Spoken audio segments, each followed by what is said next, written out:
নমস্কার বন্ধুরা, দোলন ব্লগস চ্যানেলে আপনাদের সকলকে ওয়েলকাম। আজকের আবারও আপনাদের সামনে হাজির হয়েছি একটি পাটিসাপটার রেসিপি নিয়ে। এরকম ভাবে পাটিসাপটা তৈরি করলে পাটিসাপটা হবে নরম তুলতুলে ও জালিদার এবং সহজেই পাটিসাপটা ফ্রাই প্যান থেকে উঠে আসবে।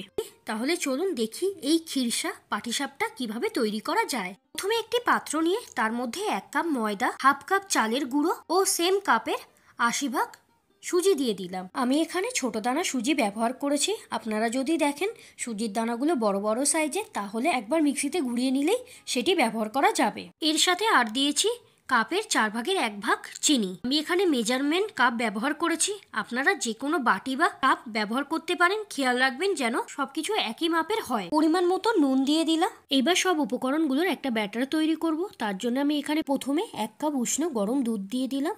আরও 1 কাপের হাফ কাপ গরম দুধ দিয়ে ব্যাটারটা গুলে নেব।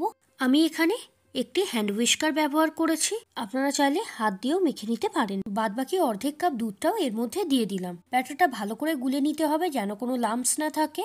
আমার এখানে ব্যাটারটা খুব ভালো করে গোলা হয়ে গেছে। এবার সাইডে রেস্টে রেখে দেবো যাতে সুজিটা ফুলে যায়। এবার ক্ষীরের পুরটা তৈরি করে নেব। তার জন্য একটি কড়াইতে 1 লিটার দুধ জাল করতে বসিয়ে দেব। দুধ ফুটে গেলে এর মধ্যে 1.5 কাপ নারকেল কুড়ো দিয়ে দেবো।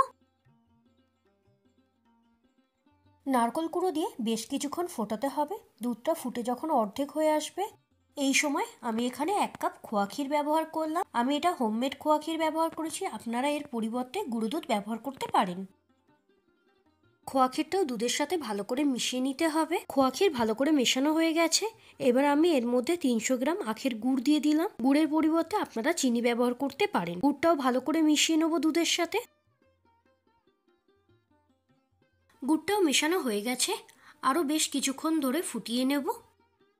ক্ষীরের পুরটা তাড়াতাড়ি ঘন করার জন্যে আমি এর মধ্যে 2 চামচ চাল গুঁড়ো, 4 চামচ দুধ দিয়ে গুলে এর মধ্যে দিয়ে দেব।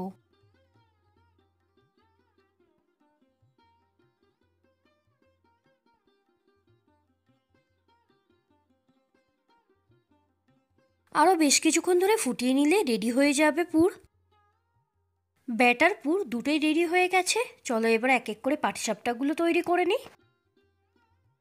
তার জন্যে প্রথমে একটি ফ্রাই প্যান গরম করে নেব ও সামান্য তেল লাগিয়ে দেবো। আমি এখানে এরকমভাবে তেল লাগাচ্ছি। গাজরের মাথাটাকে কেটে নিয়ে কাঁটা চামচের মুখে আটকে দিয়েছি। আপনারা চাইলে ব্রাশ দিয়েও তেল লাগাতে পারেন। এবার একটি চামচের সাহায্যে অল্প অল্প ব্যাটার নিয়ে ফ্রাই প্যানে দিতে হবে ও গোল রুটির আকারে তৈরি করে নিতে হবে। যখন দেখবেন পিঠার উপরের অংশটা শুকিয়ে আসছে, তার মানে পিঠাটা হয়ে গেছে। আমি এখানে একটি স্প্যাচুলার সাহায্যে পিঠার পিছনের অংশটা দেখাচ্ছি যে কতটা জালিয়ালি আর কতটা সুন্দর হয়েছে। পিঠার যে কোনো একটি সাইডে ক্ষীরের পুরটা দেব ও তারপর সাইড দিয়ে মুড়ে দেব।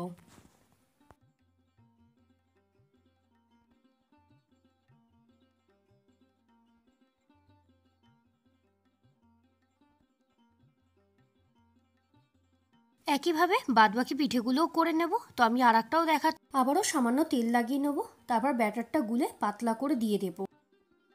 শীতের সন্ধ্যায় বাড়িতে তৈরি করে আপনারাও সবাই মিলে আনন্দ করে উপভোগ করুন এই খিরসা পাটিসাপটা।